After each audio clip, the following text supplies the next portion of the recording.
हरे कृष्णा। तो आज हम भगवत गीता का जो अध्याय जो श्लोक पढ़ेंगे ये है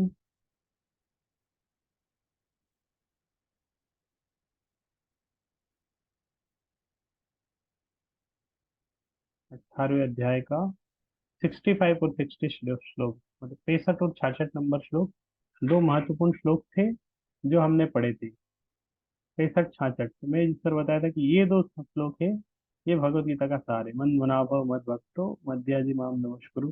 भगवान ने बताया मेरा चिंतन करो, मेरे भक्त बनो, मेरी पूजा करो, मुझे नमस्कार करो। और 66 नंबर श्लोक में बताया था सर्वधर्मान परित्यज्य माम एकम शरणम व्रज अहम त्वाम सर्व पापेभ्यो मोक्षयिष्यामि मा शुचः। समस्त धर्मों का त्याग करके मेरी शरण में आ जाओ। तो भगवान की शरण में आना ये परम धर्म है। और भगवान की शरण में अगर गए तो भगवान बोले मैं समस्त पापों से तुम्हारा उद्धार कर दूंगा। तो ये दो श्लोक में भगवान ने बताया कि अब करना क्या है। पूरा भगवत गीता का अध्याय ज्ञान सुना दिया भगवान ने। तो ये दो श्लोक सार है। तो कैसे पता चलेगा कि ये दोनों श्लोक सार है? तो इसके जो 64 नंबर श्लोक हम पढ़ रहे हैं तो उसमें भगवान ने बताया था सर्वगुह्यतम भूयः शृणु मे परम वचः इष्टोसी में दृढ़मिति ततो वक्ष्यामि ते हितम। तो भगवान ने खुद ही बताया कि ये असार है। तो भगवान ने बताया था चूंकि तुम मेरे अत्यंत प्रिय मित्र हो, अतएव मैं तुम्हें अपना परम आदेश। तो ये भगवान का क्या है? परम आदेश, सुप्रीम इंस्ट्रक्शन। इससे पहले बहुत सारे आदेश दिए थे अर्जुन को, ये करो वो करो, मन नियंत्रण करो, ये करो। लेकिन अभी फाइनल इंस्ट्रक्शन दे रहे हैं अर्जुन को क्या करना है। जो सर्वाधिक गुह्य ज्ञान, मोस्ट कॉन्फिडेंशियल नॉलेज है, बता रहा हूँ, इसे अपने हित के लिए सुनो। तो तीन स्तर का ज्ञान हुआ। एक है गुह्य ज्ञान, गुह्यतर और गुह्यतम। तो गुह्य ज्ञान है ब्रह्म ज्ञान, बोल सकते हैं। गुह्यतर है परमात्मा का ज्ञान। और गुह्यतम भगवान का ज्ञान। और वो गुह्यतम मतलब भगवान का ज्ञान, मतलब भगवान को शरणागति, भगवान के शरणागत की जो शरणागति का ज्ञान है ये सबसे चरम है। ब्रह्म ज्ञान है निराकार को, भगवान को भी आकार नहीं मानना है इस तरह, वो ब्रह्म है। लेकिन परमात्मा, भगवान को हृदय में परमात्मा रूप में दर्शन करना, लेकिन उसमें भी आदान प्रदान नहीं होता। तो शरणागति का ज्ञान है भगवान को सुप्रीम,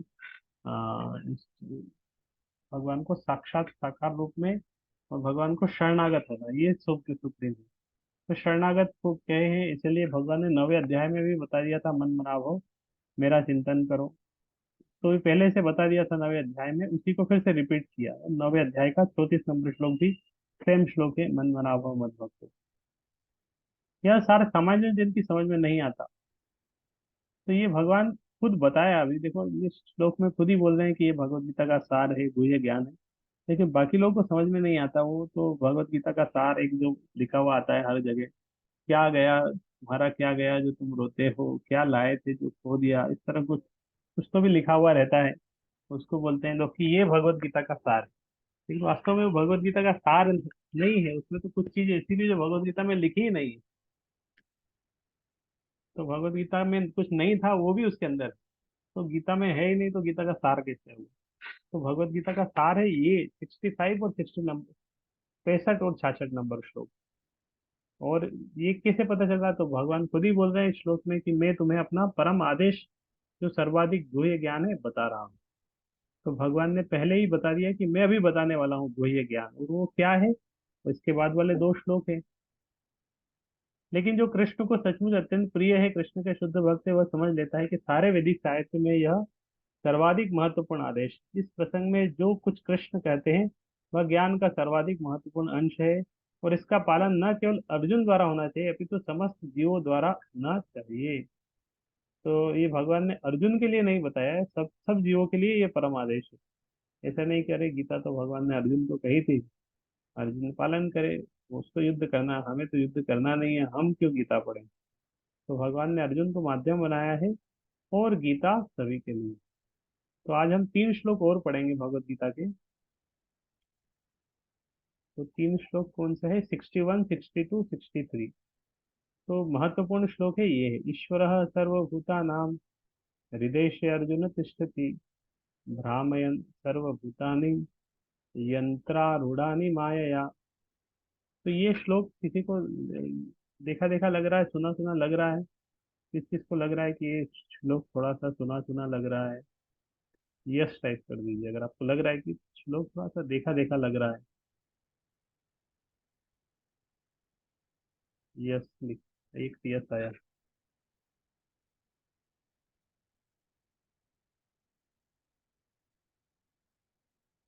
तो ये श्लोक एक बार हमने चर्चा किया, जब हम भगवत गीता का पहला या दूसरे दिन ये श्लोक चर्चा किया था। क्योंकि अभी हम रिवर्स ऑर्डर में जा रहे हैं भगवत गीता को, इसलिए ये श्लोक फिर से आ गया। तो महत्वपूर्ण श्लोक ये है जो हमने उस दिन चर्चा किया था, ईश्वर सर्वभूतानाम, भगवान सर्वभूतानाम, सब जीवों के हृदय से अर्जुन तिष्ठति है, अर्जुन हृदय में स्थित है भगवान। और क्या कर रहे हैं, भ्रामयन सर्वभूतानि, हर जगह भ्रमण कर रहे हैं जीव परमात्मा एक साथ में, यंत्रारूढ़ानि माया है, किसके ऊपर आरूढ़ होकर? यंत्र के ऊपर। तो शरीर यंत्र है, शरीर रूपी यंत्र के ऊपर आरूढ़ होके जीवात्मा परमात्मा इस तरह भ्रामयन सर्वभूतानि, हर जगह भ्रमण कर रहे हैं। कहाँ कहाँ भ्रमण कर रहे हैं? ये पृथ्वी लोक, जन लोक, तक लोक, महल लोक, सबसे ऊपर ब्रह्म लोक, फिर इसके नीचे में भी तल अतल वितल सुतल रसातल तलातल महातल पाताल, इस तरह 14 प्लेनेटरी सिस्टम है। तो हर जगह भ्रमण कर रहे हैं, कभी ऊपर जाते हैं, कभी नीचे जाते हैं, कभी ऊपर जाते हैं, भ्रामयन सर्वभूतानि। तो जीवात्मा इस तरह, श्लोक आता है, ब्रह्मांड भ्रमिते कोनु भाग्यवान जीव, गुरु कृष्ण प्रसाद पाए भक्ति लता। इस तरह ब्रह्मांड में भ्रमण करता हुआ, पूरे ब्रह्मांड में कभी ऊपर के लोक में जाता है, कभी नीचे के लोक में। तो ब्रह्मांड भ्रमिते कोनु भाग्यवान जीव, तो इस तरह जीव भ्रमण कर रहा है भ्राम्यन सर्वभूतानि। तो भ्रमण करते करते है कोनु भाग्यवान, कोई एक फॉर्चुनेट जीव, बहुत सारे जीव है इस तरह भ्रमण कर रहे हैं, है ना? कौन, पूरे देश में कितने लोग हैं, मनुष्य है, कितने पशु पक्षी है, चींटी है, अ, और जल के अंदर है, तो दूसरे ग्रहों में कितने अनंत जीव हैं, अनलिमिटेड लिविंग एंटिटीज। तो उसमें से कौन भाग्यजन, कुछ कुछ फॉर्चुनेट सोल, गुरु कृष्ण प्रसादे पाए भक्ति लता बीज, उन कुछ कुछ जीवात्माओं को जो इस तरह भ्राम्यन सर्वभूतानि हर जगह भ्रमण कर रहे हैं, कुछ को अ, गुरु और कृष्ण की कृपा से क्या मिलता है? भक्ति लता बीज, भक्ति रूप भक्ति लता, भक्ति को लता के साथ कंपेयर किया, उसका बीज उनके हृदय में आ जाता है। तो भक्ति चीज को समझ पाते हैं, भगवत गीता पढ़ पाते हैं, भगवान को जानने के प्रति उनका आकर्षण रहता है। तो ये श्लोक हमने पढ़ लिया था। तो भगवान ने इसमें बताया कि ईश्वर सब जीवों के हृदय में स्थित है, और इस तरह वो हृदय में, तो फिर इस हृदय में स्थित है अगर सब जीवों के, तो कोई बोल सकता है कि, चलो 62 नंबर श्लोक बताते हैं। तो 62 नंबर श्लोक ये हम आज चर्चा कर रहे हैं। तो 62 नंबर श्लोक में क्या बताया, तमेव शरणम गच्छ सर्वभावेन भारत, तत्प्रसादात पराम शांतिम स्थानम प्राप्स्यसि शाश्वतम।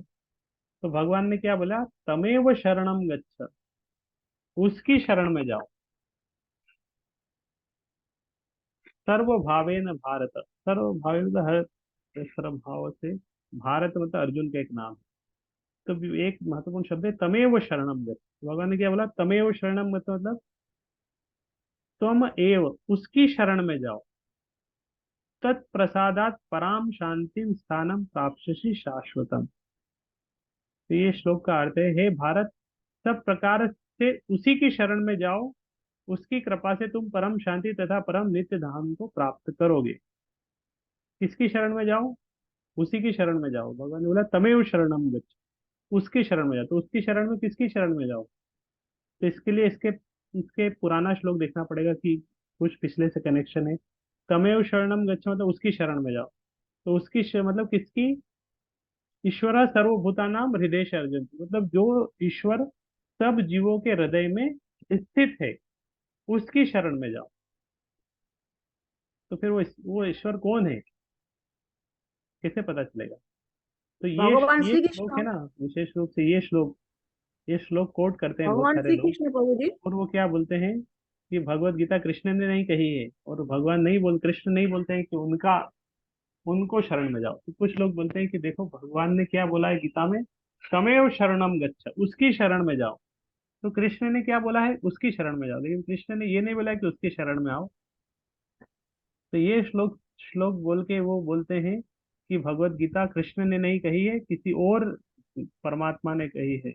वो अब उनके कुछ नाम बताते रहते हैं उल्टे सुलटे। तो बोले वो परम है, सुप्रीम है, उन्होंने गीता कही है।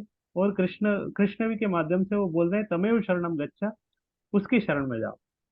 तो ऐसा अगर कोई बोले तो हम बोल सकते हैं कि देखो भगवान ने क्या बोला, तमेव शरणम गच्छा, उसकी शरण में जाओ।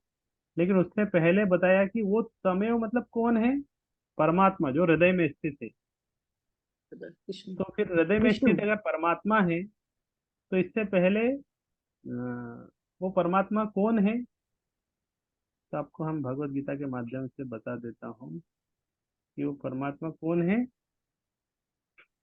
तो गीता में भगवान ने कुछ श्लोक में पहले ही बता दिया कि वो परमात्मा कौन है। वो परमात्मा है 15 अध्याय का 15 नंबर श्लोक। सर्वस्य चाहम हृदि सन्निविष्टो मत्तः स्मृतिर्ज्ञानमपोहनं च सर्वस्य चाहम हृदि सन्निविष्टो। तो ये श्लोक का अर्थ है, पहली लाइन का अर्थ है सर्वस्य चाहम, सब जीवों के हृदय में, अहम, हृदय मतलब हृदय में, सन्निविष्टो मतलब मैं स्थित हूँ, मैं सब जीवों के हृदय में स्थित हूँ। तो वो परमात्मा कौन है, परमात्मा कौन भगवान है, श्री कृष्ण। तो भगवान ही है। तो परमात्मा भगवान। भगवान ही। इसीलिए इस श्लोक में बोला यहाँ पे वो परमात्मा है, ईश्वर सर्वभूता नाम। तो भगवान अलग अलग एंगल से बता रहे हैं अर्जुन को कि कुल मिला के शरणागत होना है। तो ऊपर में बोला कि तमेव शरणम गच्छ, उसकी शरण में जाओ। तो अल्टीमेटली कृष्ण यही बोल रहे हैं कि कृष्ण की शरण में आना है, ऐसा कि दूसरे की शरण में नहीं जाना है। कभी कभी माता पिता को बच्चों को इस तरह बोलना पड़ता है ना, बच्चे समझ नहीं पाते हैं। तो माता पिता बच्चों को समझाते हैं कि देखो बेटा, अपने माता पिता की बात माननी चाहिए। एक माँ अपने बच्चे को क्या बोल रही है, सिखा रही है, समझा रही है कि देखो बेटा, अपनी माँ की बात माननी चाहिए। तो उसकी माँ ही अपने बेटे को बोल रही है कि अपनी माँ की बात माननी चाहिए। तो ये सुन के कोई बोल सकता है कि इसका अर्थ है कि उसकी माँ कोई और है, कि उसकी माँ उसको बोल रही है कि अपनी माँ की बात माननी चाहिए। तो उसकी माँ कोई और है क्या, तो नहीं है, वही उसकी माँ है। लेकिन कभी कभी माँ भी इस तरह बोलती है कि अपनी माँ की बात मानो, अपने पिता की बात मानो। तो इसी तरह भगवान यहाँ पे एक थोड़ा अप्रत्यक्ष रूप से बोल रहे हैं कि तमेव शरणम गच्छो, उसकी शरण में जाओ, परमात्मा की शरण में जाओ। और इससे पहले बता भी दिया पहले कि वो परमात्मा मैं ही हूँ, सर्व सर्वरोष्य चाहम हृदय सन्निधि, जो सबके हृदय में स्थित है। एक और श्लोक हमने पढ़ा था, जिससे भी पता चल रहा था कि परमात्मा कौन है। वो है, वो परमात्मा क्या है, उपदृष्टा अनुमंता च भर्ता भोक्ता महेश्वर। ना परमात्मा के बारे में हमने चर्चा किया था। तो यदि अगर इतना भी समझ में नहीं आ रहा है तो आगे चल के फिर एकदम डायरेक्टली बता भी दिया। वो कहाँ बताया, क्योंकि ऊपर बोला कि उसकी शरण में जाओ। फिर यहाँ भी अगर कंफ्यूजन हो रहा है तो भगवान ने आगे आगे चल के बता दिया कि माम एकम शरणम व्रज, मेरी शरण में आओ। तो यहाँ से तो कंफ्यूजन खत्म ही हो जाना चाहिए कि किसी और की शरण में जाने के लिए भगवान कभी नहीं बोल रहे कि उसकी शरण में जाओ। माम एकम, मेरी शरण में आओ।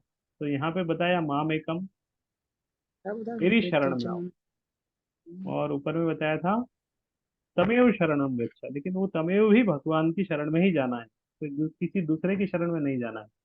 तमेव शरणम गच्छ सर्वभावेन भारत, तत्प्रसादात पराम शांतिम स्थानम प्राप्स्यसि शाश्वतम। हे भारत, सब प्रकार से उसी की शरण में जाओ, उसकी कृपा से तुम परम शांति को तथा परम नित्य धाम को प्राप्त करेंगे। अतएव जीव को चाहिए कि प्रत्येक हृदय में स्थित भगवान की शरण ले। इससे संसार के समस्त दुखों, समस्त प्रकार के दुखों से छुटकारा मिल जाएगा। तो दुखों से छुटकारा पाने के लिए लोग कितना कुछ करते हैं, लेकिन भगवान की शरण में लेने से सारे दुख से छुटकारा मिल जाता है। जीव कृष्ण दास यही विश्वास कर ले तो और दुख नाय। तो भगवान के इस तरह शरण लेने से व्यक्ति सारे दुखों से दूर हो जाएगा। तो भगवान की केवल शरण लेनी, ऐसी शरण पाने से मनुष्य न केवल इस जीवन के सारे कष्टों से छुटकारा पा सकेगा, अपितु अंत में वो परमेश्वर के पास जाएगा। तो इस जीवन के सारे दुख कष्ट से दूर होगा, पिछले जन्म के दुख कष्ट आने वाले हैं उससे दूर हो जाएगा, और आने वाले समय में अगला जीवन भी भगवान के पास जाएंगे। वैदिक साहित्य में, ऋग्वेद में दिव्य जगत तद विष्णु परमम पदम के रूप में वर्णित है। क्योंकि सारी सृष्टि ईश्वर का राज्य है, अतएव इसकी प्रत्येक भौतिक वस्तु वास्तव में आध्यात्मिक है। लेकिन परमम पदम विशेषतया नित्य धाम को बताता है, जो आध्यात्मिक आकाश या वैकुंठ कहलाता है। तो परमम पदम, परम पद, एकदम सबसे श्रेष्ठ पद क्या है जीवात्मा का? वो नित्य धाम है, आध्यात्मिक जगत। भगवत गीता के 15वें अध्याय में कहा गया है कि सर्वस्य चाहम हृदि सन्निधिस्थः, भगवान प्रत्येक जीव के हृदय में स्थित है। अतएव इस जा कथन की मनुष्य अंतः स्थित परमात्मा की शरण ले का अर्थ है कि वह भगवान कृष्ण की शरण ले। कृष्ण को जा पहले ही अर्जुन ने परम स्वीकार कर लिया है। 10वें अध्याय में उन्हें कृष्ण परम ब्रह्म, परम धाम के रूप में स्वीकार किया जा चुका है। अर्जुन ने कृष्ण को भगवान तथा समस्त जीवों के परम धाम के रूप में स्वीकार कर रखा है। ये नहीं कि यह उसका निजी अनुभव हो, वरन इसलिए भी कि नारद, असित, देवल, व्यास जैसे महापुरुष इसके प्रमाण हैं। तो जो मैं बताया वही इसमें है कि गीता में 15 अध्याय में भगवान ने बोला कि सबके जीवों के हृदय में तो मैं ही हूँ परमात्मा, तो वास्तव में मेरी शरण में आओ। इति ते ज्ञानम् आख्यातं गुह्याद् गुह्यतरं मया विस्मृश्यते तद अशेषेण यथेच्छसि तथा कुरु। तो भगवान ने भगवत गीता पूरी बता दी अर्जुन को। तभी अर्जुन को क्या बोल रहे हैं कि इस प्रकार मैंने गुह्यतर ज्ञान बता दिया, इससे पूरी तरह मनन करो और अब जो चाहे सो करो। तो भगवान ने जो ज्ञान बता दिया था वो बता दिया, इसके बाद फिर से 65, 60, 65 और 66 नंबर में उसको रिपीट करेंगे, गुह्यतम ज्ञान बताएंगे। तो भगवान ने बोला गुच्छन्तरन् कि विमृश्यत एतद अशेषेण यथेच्छसि तथा करो। तो मैं तुम्हें विमृश ज्ञान बता दिया है, लेकिन उस ज्ञान पे अभी क्या करना है? इस पर पूरी तरह से नष्टमोह मनन करो, मनन करो, और तब जो अच्छा चाहे सो करो। मनन करना बहुत महत्वपूर्ण है। म न न, जवानम हम म न यवंच न मनन तो कभी नहीं करते, लेकिन मनन करना चाहिए, थोड़ा रिफ्लेक्ट करना चाहिए, थोड़ा सोचना चाहिए कि ऐसा क्यों, ऐसा क्यों, ऐसा कैसे। तो मन से करना, विशति मनन करना चाहिए। इसलिए भगवान ने क्या बताया? मन मना भाव, मन से मनन हम करते हैं, तो भगवान के बारे में मनन करना चाहिए। मध्यधीमं नमस्कार हमारा मनन कुछ और ब्रह्म होता है, धन के बारे में होता है, धन जन सुंदरी नमो के बारे में हमारा मनन होता है, लेकिन चित्तम मनन भगवान तीजनि के बारे में होना चाहिए। ये भी पढ़ देते हैं, तो इसका एक लाइन याद रहेगा, यथेच्छसि तथा कुरु। तो भगवान ने at the end Bhagavad Gita में अर्जुन को क्या कहा? यथे इच्छसि तथा कुरु। तथा गुरु यथेच्छसि तथा कुरु याद रहेगा, छोटा सा शब्द है, यथेच्छसि तथा कुरु। मतलब जैसी गुरु तुम्हारी इच्छा है वैसा करो। करो तो कोई अगर केवल इतना सा पॉइंट उठाएगा कि भगवान ने तो अर्जुन में, लखन गीता में अर्जुन को क्या कहा? यथेच्छसि चतर तथा कुरु, विश जैसी विश इच्छा हो वैसा करो। लेकिन अर्जुन ने विषेतु क्या बताया था, किसी को याद है? अर्जुन ने क्या कंक्लूजन दिया जब भगवान ने बोला यथेच्छसि तथा नष्टमोह का कुरु? तो अर्जुन ने क्या बताया, किसको नष्टमोह याद है? अर्जुन ने दो लाइन नष्टमोह बताई थी। जब वो लाइन बताई थी उस समय मैं नष्टमोह ये वाला पार्ट बताया था। नष्टमोह तत्प्रसादम नष्टमोह तत्प्रसादम अर्जुन ने क्या बताया था? हाँ बहू जी मैं बोल रही हूँ नष्टमोह ना हाँ नष्टमोह ये भगवत गीता का तत्प्रसादम हाँ, भगवान ने क्या बोलता? हाँ विमृश्यत एतद् अशेषेण यथेच्छसि तथा कुरु। तुम्हारी जो इच्छा है अच्छा वो करो। तो ये भगवान ने बताया। फिर अर्जुन ने बताया था, श्लोक बता देते आपको याद आ जाएगा। नष्टमोह तो ये दो महत्वपूर्ण श्लोक बताए थे। उसके बाद भगवान ने बोला था, नष्टमोह स्थितिमोह तत्प्रसादम मायाचित स्थितिस्मि गतसंदेह कुरिष्मि वचनम तब अर्जुन ने बोला था, तो अर्जुन ने क्या बोला? कुरिष्मि नष्टमोह वचनम तब स्मृतिर्लब्धात् तत्प्रसादान्मया अच्युत हितो अस्मि गत संदेहः करिष्ये वचनम तव। तो ये दो लाइन याद बोललाम रखो, तो अर्जुन, भगवान ने बोला था यथेच्छसि तथा करो, तुम्हारी जो इच्छा है वो करो। लेकिन भगवान ने अ, अर्जुन ने वो नहीं बोला कि ठीक है, अब भगवान ने तो बोला है जो इच्छा करो, तो नहीं करेंगे युद्ध। तो अर्जुन ने क्या बोला, करिष्ये वचनम तव। आप जब जो ने आपके जो वचन है, आपका आपके वचनों को करेंगे, यथेच्छसि तथा करूँ, और करिष्ये वचनम तव। तो इस तरह करिष्ये वचनम तव। तो आज का हमारा श्लोक है, इसको चर्चा करते हैं।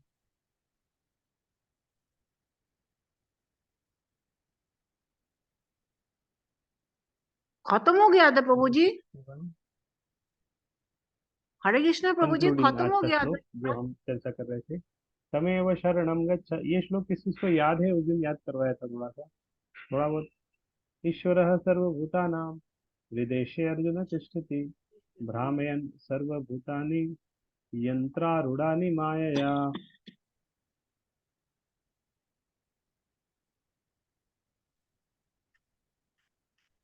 याद है उसको, उस दिन याद कराया था। तो आज इस श्लोक को थोड़ा सा पढ़ के हम एंड कर देंगे। तमेव शरणं गच्छ सर्वभावेन भारत, तत्प्रसादात् परां शान्तिं स्थानं प्राप्स्यसि शाश्वतम्। तमेव शरणं सर्वभावेन भारत, ओके, तो तत्प्रसादं याद शांति है क्या स्थानम। है, तीन भक्तों ने बताया, आशस्य याद है कृष्ण। उनको वो श्लोक। इस तरह तमेव शरणं गच्छ सर्वभावेन भारत, तत्प्रसादात् परां शान्तिं स्थानं प्राप्स्यसि शाश्वतम्। आशस्य तमेव शाश्वतम्। शरणं गच्छ सर्वभावेन भारत, तत्प्रसादात् परां शान्तिं स्थानं प्राप्स्यसि शाश्वतम्। तमेव तो इस शरणं श्लोक को गच्छ थोड़ा पढ़ सकते हैं, बार बार आप पढ़िए तब तक होती जगह। तो इस तरह हम जो भगवत गीता भारत पढ़ रहे हैं, गच्छ तो पढ़ते समय आपको सर्वभावेन बहुत सारे नए नए श्लोक आ रहे होंगे। तो तत्प्रसादं क्या करना चाहिए अभी, आ, ये श्लोक तो शांति आप सबको, कौन शाश्वतम्। कौन नोट्स बनाते हैं कॉपी पेन से, कॉपी पेन लेके रखना चाहिए सबको। और जो श्लोक हमारे डेली का एक जो श्लोक है इम्पोर्टेंट वाला, आपको उसको लिखना चाहिए, उसको कॉपी में लिखना चाहिए, उसका तात्पर्य लिखना चाहिए। तो इस तरह अगर आप नोट करते तो रोज एक एक श्लोक आपकी कॉपी में बढ़ता जाएगा, और एक समय आप देखेंगे कि आपको भगवत गीता के बहुत सारे श्लोक याद हो गए।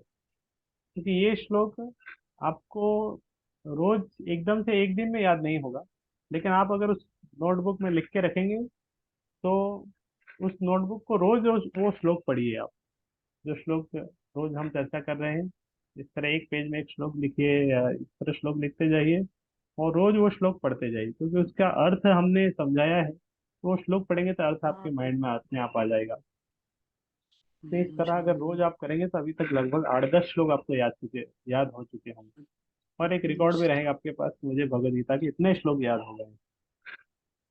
तो आज का हमारा ये श्लोक था 61, 62, 65, 66। इस तरह बहुत सारे श्लोक हमने भगवद गीता के याद कर लिए। तमेव शरणं गच्छ सर्वभावेन भारत, तत्प्रसादात् परां शान्तिं स्थानं प्राप्स्यसि शाश्वतम्। तो आज के तत्प्रसादं श्लोक को यहीं परम रखते हैं। शांति, तत्प्रसादं परम शांति। हरे कृष्णा कृष्ण कृष्ण हरे हरे, हरे राम राम राम हरे हरे।